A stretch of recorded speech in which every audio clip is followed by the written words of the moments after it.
he venido abordando a lo largo de ya bastante tiempo, si no mal recuerdo, creo que fue en marzo o mayo, no recuerdo, a mediados de ese mes, el tema de la sabiduría de Dios y que sea nuestro objetivo. Ahorita que veo esas banderitas ahí, cuadros, me recuerda, ¿no? Que ese es el enfoque que tenemos, la sabiduría de Dios. Y ciertamente estamos en una carrera. Esa carrera es conocerle a Él, es amarle más, es entregarnos a su voluntad.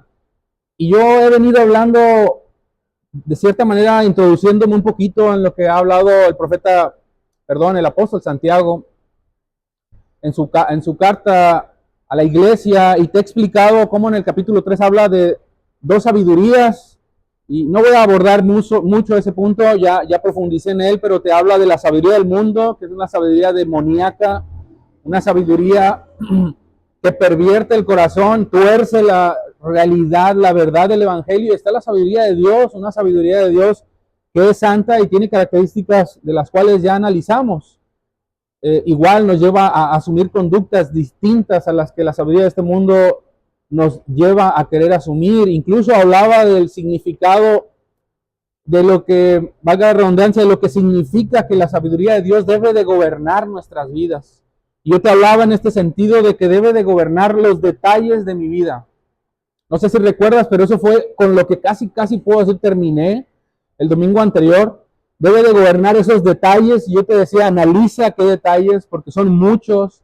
Cuando afirmo más bien detalles, me refiero a todas esas áreas muy minúsculas, muy pequeñas, que tú puedas considerar que están desatadas, que estás viendo que se están pervirtiendo, que no están produciendo un fruto en nosotros, sino que están pervirtiendo la verdad, la realidad del evangelio, y no nos lleva a ser sabios en esa conducta. Pero también te decía que la sabiduría es como un radar interno, y ese radar interno es tu carácter, hermano, que tú tienes que implementarlo, tienes que buscar que en tu carácter la sabiduría de Dios luzca de tal manera que se note, que se vea, que la gente pueda percibirlo como algo que es parte de tu vida. O sea, que vean en ti la sabiduría de Dios, como ven la forma en la que, no sé, una conducta muy habitual en ti, tu nobleza, por ejemplo, ¿no? O la forma en la que amas. Lo que estoy diciéndote es que se note, pero yo hablaba de una palabra de la cual quiero abordar el día de hoy, que es el verbo deber. Y yo quiero abordar ese tema, o más bien ese término hoy, porque toma mucho sentido, toma mucha relevancia, tiene muchas implicaciones y nos conlleva a nosotros como creyentes a asumir, valga la redundancia de nuevo, un deber. Y yo quiero intentar transmitirte, explicarte qué quiero decir cuando digo o hablo, señalo este verbo deber. ¿Qué quiero decir? ¿Qué quiero transmitirte cuando digo que el creyente tiene un deber? ¿Qué intento decir con eso? Bueno, yo te decía que he hablado de la sabiduría de Dios y te he expuesto que la sabiduría de Dios debe gobernar, y te he expuesto mucho en qué sentido. Vaya, te hablaba ahorita de los detalles, te hablaba del carácter, te hablaba de incluso las motivaciones, pero yo no quiero que ese verbo se malinterprete en la forma en la que nosotros debemos de vivir en nuestro deber. Fíjate lo que voy a decir, en nuestro compromiso con el evangelio. Porque la palabra deber, hermanos, significa simple y llanamente eso, que la sabiduría de Dios, en este sentido, por el contexto que estamos estudiando de la sabiduría, nos enseña que cada creyente tiene un compromiso con el evangelio, hermanos. Repito, cada creyente en ese deber que tiene un compromiso con el evangelio. Y por el contexto en el que estamos hablando, en esa sabiduría de Dios en la cual estamos siendo guiados, su verdad, su palabra nos lleva para que ese deber se traduzca en una vida de servicio santa, que sea impactada por la sabiduría de Dios. En otras palabras, permítame decirlo así, que se note que en verdad estamos comprometidos con el evangelio. Cuando hablo, hermanos, de este verbo deber, no podemos dejar de lado el ejercicio de nuestra fe. No podemos dejar de lado el ejercicio de nuestra fe, porque estamos hablando o nos estamos refiriendo a ese compromiso que tenemos con el evangelio. Nosotros afirmamos que la palabra de Dios mora en nosotros, ¿cierto? Así es. Es un compromiso que nosotros tenemos con esa verdad que tú y yo hemos creído. Y hermanos, yo ruego a Dios porque esa verdad luzca, brille, resalte para la gloria de Dios, porque es un compromiso serio, hermanos, que debe reflejarse en todas las áreas de nuestras vidas. Yo te estoy hablando ahorita del servicio, pero yo te hablaba incluso de todos los detalles. Yo me estoy enfocando al servicio, porque es ahí donde quiero abordar algunas cosas. Tiene que impactar tu fe, tu carácter, otra vez te vuelvo a decir, tu compromiso con la verdad, tu servicio, que todo lo que presentes en ese altar delante de Dios está a la altura y a la dignidad, represente la dignidad del evangelio al cual tú has sido llamado para la excelencia, por la excelencia del Dios excelente y por su gracia. Es en ese sentido, hermanos, que nosotros tenemos un compromiso con el evangelio y ese verbo beber se vuelve fundamental en nosotros. Es obvio que no todos comprenden este verbo de la misma manera en la que tú y yo lo comprendemos, o en la manera en la que tú estás aprendiendo a entender este verbo. No todos lo comprendemos como ese deber que representa la seriedad.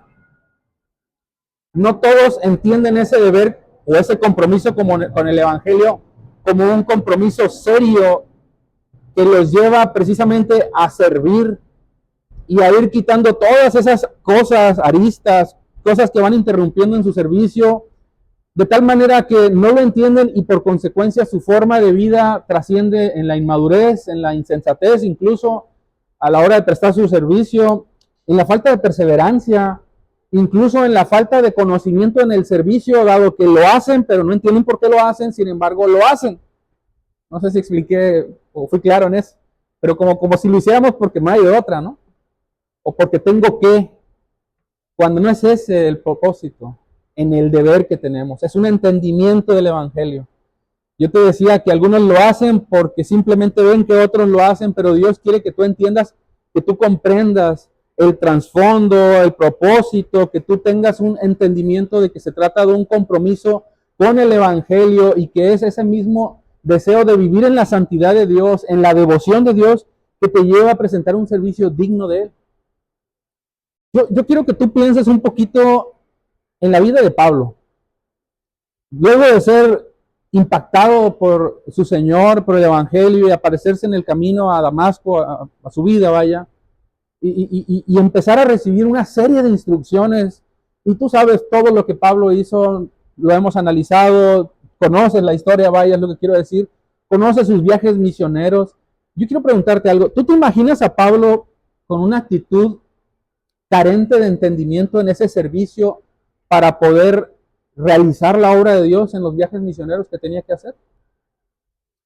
¿Tú te imaginas la vida, la obra de Pablo, que todo lo hizo obviamente en la gracia de Dios, pero teniendo que pensar en ese deber, en ese compromiso como una carga, como una obligación, como una imposición? Déjame te leo el capítulo 20 del libro de Hechos. Y fíjate cómo Pablo lo dice de una manera tan hermosa que a mí me cautivó, y yo deseo que cautive tu corazón para que tu servicio sea presentado de esta manera. Dice capítulo 20, versículos 20 al 24, el libro de Hechos: ahora he aquí ligado. Wow, ya eso es abrumador por sí solo. Yo en espíritu. Bueno, la frase es: ahora he aquí ligado yo en espíritu. Voy a Jerusalén sin saber lo que allá me ha de acontecer, salvo que el Espíritu por todas las ciudades me da testimonio diciendo que me esperan prisiones y tribulaciones. Pero de ninguna cosa hago caso ni estimo preciosa mi vida para mí mismo, con tal que acabe mi carrera con gozo y el ministerio que recibí del Señor Jesús para dar testimonio del evangelio de la gracia de Dios. A mí me cautivó esta palabra, ¿no? He aquí ligado yo en espíritu. Esa palabra significa unido, abrochado, incluso tú lo vas a ver en otras traducciones como obligado, pero no en el contexto de una imposición, sino unido a su espíritu, ligado a su espíritu, o tal vez en tu Biblia Reina Valera lo ves como atado, que esa es una palabra muy, muy interesante y correcta, pero significa que él tiene un sentir, tiene una unión con aquel que lo llamó a esa vida de servicio, de tal manera que él se compromete a servir en ese evangelio con independencia de lo que suceda. No le importa lo que suceda porque su vida está comprometida con la verdad y lo único que él sabe de esa verdad y que es lo que ha de acontecer, y eso sí sabe porque es lo que dice la Escritura, es que le esperan prisiones y tribulaciones. Pero ¿sabes qué dice él? Yo me siento ligado a eso. O sea, no me importa eso. No me importa, incluso lo dice después, si mi vida misma está puesta en este caso como una ofrenda para Dios, en este caso para ser llevado a la muerte, porque dice, no estima preciosa su vida para sí mismo. Lo que él desea es acabar esa carrera y que el ministerio que él recibió de Jesucristo pueda dar frutos de testimonio de que esa verdad o ese compromiso, estoy resumiéndolo, sea evidente en su vida con el Evangelio para la gloria de Dios. Es de esa manera que él está unido, hermanos, a Cristo. Es de esa manera en la que él está vinculado, unido, ligado, atado, llevado a ese compromiso con la verdad, de tal manera que no le importa lo que le pueda acontecer, aún sabiendo que lo que le va a acontecer es una vida de prisiones y de sufrimiento, y él se siente comprometido con la verdad a pesar de. Y yo me pregunto en este momento, ¿cuántos actuaríamos con esa misma actitud de servicio si supiéramos lo que nos va a acontecer en unos años al seguir sirviendo al Evangelio de nuestro Señor con este compromiso que tenemos? Hermanos, estamos comprometidos con el Evangelio, tenemos un deber, tenemos responsabilidades, y Jesús también lo afirma de una manera muy interesante, y a veces lo citamos estas palabras de una manera muy trivial, muy relajado, como si nomás quedara en una especie de palabrería o frases. Pero esto es serio lo que dice Jesús. Es serio porque te está ligando a él, te está uniendo, quiere que tú entiendas las mismas palabras que dijo Pablo, que la entiendas y las veas como Jesús lo está diciendo de una manera tan fuerte. Mateo 16:24, si alguien quiere venir en pos de mí, ¿qué dice? Niéguese a quién, asimismo tome su cruz y sígame. ¿Será que en verdad Jesús está diciendo que tenemos que comprometernos con una vida de servicio, con una vida comprometida con el Evangelio? Sí, hermanos, eso es lo que está diciendo.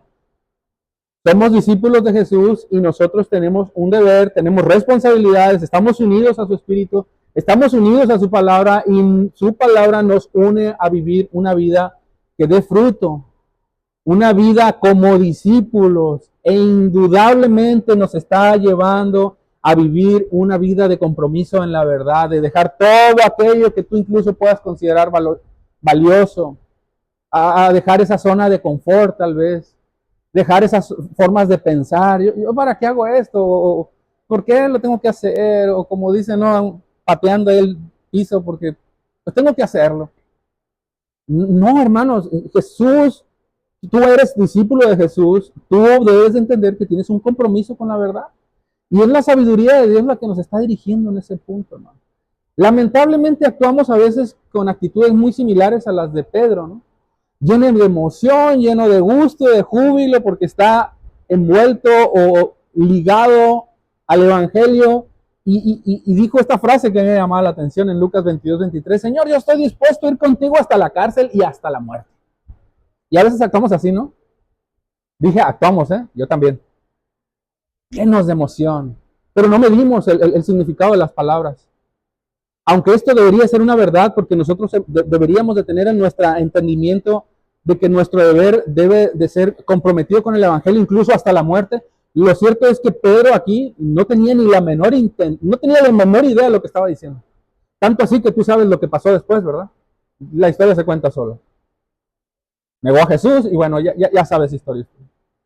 Pero hermanos, tenemos un compromiso con la verdad. Estamos unidos a su Espíritu y pido a Dios, hermano, en la forma en la que yo fui analizando esto y digeriéndolo a lo largo de la semana, que tú y yo no empequeñezcamos este grandioso llamado.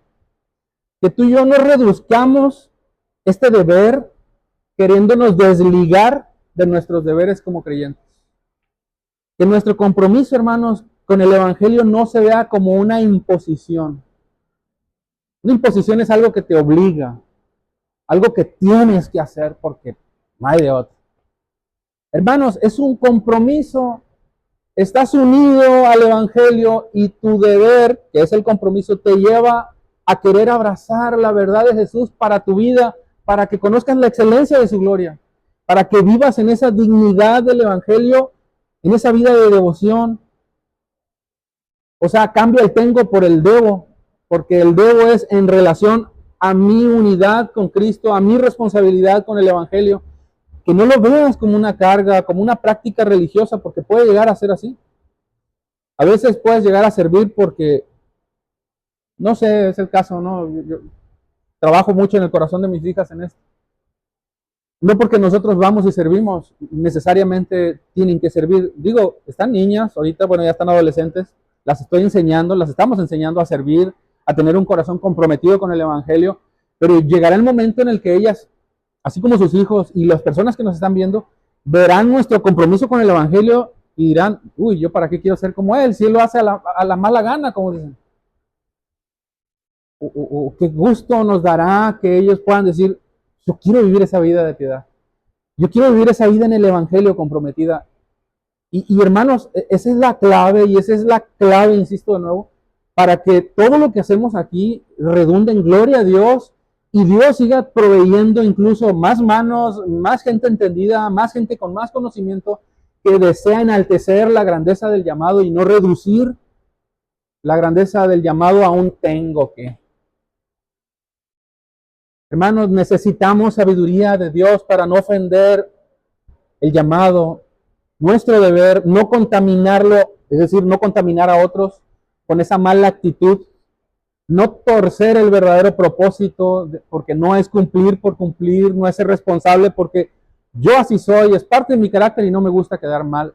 No, hermanos, no estamos sirviendo a nadie que vaya queriendo agradar al ojo humano, no estamos queriendo darle gusto a los líderes, darle gusto al pastor, darle gusto al hermano del devocional. Hermanos, se trata de Él. ¿Se trata de quién? De Él. De mi servicio al Señor. Nos sometemos obviamente a la autoridad que Dios ha puesto en la iglesia para que en ese sentir juntos podamos unirnos en la fe, comprometernos todos juntos, eso sería precioso, y crecer, entender, dar fruto y que nuestra vida se note con un ejemplo digno de servicio a Dios, una vida comprometida en la oración, en la vida piadosa, y algo que Pablo lo va a citar también de una manera preciosa con la edificación mía, pero también la edificación tuya, porque en ese sentido el llamado a nuestro servicio y ese deber y compromiso que tenemos con el Evangelio se ve reflejado. Yo edificarte, hermano, yo estoy aquí y te lo digo con humildad y con amor en mi corazón, yo deseo que tú crezcas, yo deseo que tú madures, yo deseo que tú anheles tu compromiso con el Evangelio. Yo estoy comprometido con el Evangelio, pero yo sigo aprendiendo obviamente y deseo día a día seguir aprendiendo más para conocer al excelente Dios que me lleva a ese llamado para servirlo dignamente, y yo deseo que tú lo hagas. O sea, el venir aquí ahorita y presentarte, por ejemplo, esto, hermanos, esto es para la gloria de Dios, este tema que hemos venido trabajando, pero costó, hermanos, y lo hablaba con mi esposa, cuesta lágrimas, sacrificios, ¿sí? De verdad comprometerse con el Evangelio. A veces no entiendes y le pides, Señor, ayúdame. Pero hermanos, es parte del mismo crecimiento. Y tú tienes que asumir esa responsabilidad también. En el área en la que Dios te ha puesto, para que crezcas, para que des fruto. No es servir por servir, te vuelvo a decir. Es servir en el llamado y el propósito de Dios, comprometido con el Evangelio. Porque si no, podemos caer en el error en el que cayeron los mismos fariseos, y Jesús reprendió esa actitud en su servicio, en la vida pomposa de su hipocresía que vivían, y les decía en Mateo 23, del 23 al 25, ay de vosotros, escribas y fariseos hipócritas, porque diezmáis la menta y el eneldo y el comino, y dejáis lo más importante de la ley, la justicia, la misericordia, la fe. Esto era necesario hacer, lo que hacían, sin dejar de hacer aquello. Guías de ciego que coláis el mosquito y tragáis el camello. Ay de vosotros, escribas y fariseos hipócritas, porque limpiáis lo de fuera del vaso y del plato, pero por dentro estáis llenos de robo y de injusticia. Hermanos, lo que haces, síguelo haciendo. Busca conocer más tu propósito en ese llamado, en ese deber, en ese compromiso que tienes, en esa responsabilidad con el Evangelio. Pero no olvides, hermano, que tienes que hacer otras cosas, o sea, no te jactes tampoco de ese servicio, sino que en ese llamado que tienes, tú tienes que entender, hermanos, que hay otras cosas que nosotros podemos dejar de hacer, que están vinculadas o unidas con la piedad, y que podemos a veces servir, pero, vuelvo a decirlo, sin entender. Y eso es lo que le está diciendo Jesús a los fariseos. Ustedes diezman hasta de lo más pequeñito, pero olvidaron lo más importante: la ley, la justicia, la misericordia, la fe. Era necesario hacerlo, lo que estaban haciendo, pero olvidaron lo más importante, sin dejar de hacer aquello. Que no nos pase eso, hermanos.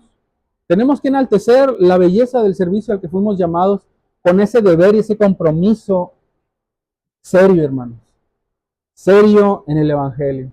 Y Dios nos enseña que nuestro compromiso es serio y está unido a Cristo. Ya me está ganando el tiempo, voy a tratar de ser un poquito más breve en esto, pero yo estoy convencido de que el apóstol Pedro, y lo vamos a analizar esto más adelantito, quiero citarlo ahorita por el momento que estamos estudiando, lo dice de una manera que me cautivó también, y creo que debe de alumbrar más tu mente en este sentido. Segunda de Pedro, capítulo 1, versículo 3, dice: mediante el verdadero conocimiento de aquel que nos llamó por su gloria y excelencia. Yo voy a analizar más estas palabras, pero yo quiero que te des cuenta cómo ese verdadero conocimiento que Pedro está citando tiene que ver con el llamado de aquel que es excelente, de la gloria de aquel que merece toda la gloria, y que ese llamado te está uniendo a Cristo para que asumas esa responsabilidad con ese compromiso, mirando a Cristo, mirando su carácter, su santidad, para que esa santidad y ese carácter sea reflejado en ti, en todo lo que hagas. No dejes de hacer lo que estás haciendo, por supuesto, pero no olvides lo otro. No olvides la vida piadosa, hermanos. No sirvas por servir, no olvides la vida piadosa. Compleméntalos, llévalos de la mano. En este caso son absolutismos graduados, le llaman, pero lo más importante, hermano, es que no descuides tu vida de devoción y el entendimiento en lo que estás haciendo. El que seas fiel en el ministerio, puntual, disciplinado, lleno de teología, por supuesto que bueno, pero no olvides lo más importante, hermano. El entendimiento y el conocimiento del por qué estás sirviendo, un entendimiento de ese deber para su gloria, para su adoración, y para que nosotros podamos rendir toda nuestra vida en obediencia a Él. Insisto, no se trata de un tengo que hacer, no es una carga, no es una imposición, es un deber que nos une al Evangelio. Y si Dios enseña que Él es santo, santo, santo, Él no aceptará nada en su trono, no aceptará nada en el altar que nosotros presentemos que no esté a la altura de su santidad, porque nuestro compromiso con el Evangelio es serio y tenemos que tomarlo de esa manera, en la excelencia que Él nos demanda. Amén. En la excelencia que Él nos demanda, para su gloria.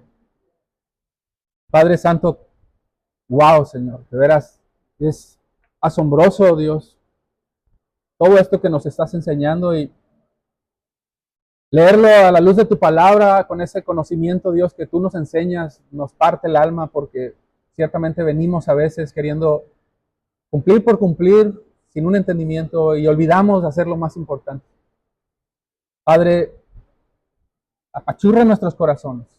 Llévanos a un arrepentimiento si estamos fallando en esta área, y enséñanos a conocer el verdadero propósito en ese llamado, para comprometernos con ese evangelio que nos demanda seriedad, compromiso, una vida de entrega, una vida de servicio para nuestra edificación, para edificación nuestra también, pero también, Dios, para que tu nombre sea exaltado, sea enaltecido y sea glorificado siempre, Padre. Te bendecimos, llévanos en este camino. Ayúdanos, Dios, para ver y para mirar mejor, porque te lo pedimos para la gloria del Dios excelente, al maravilloso Dios lleno de gracia al cual servimos.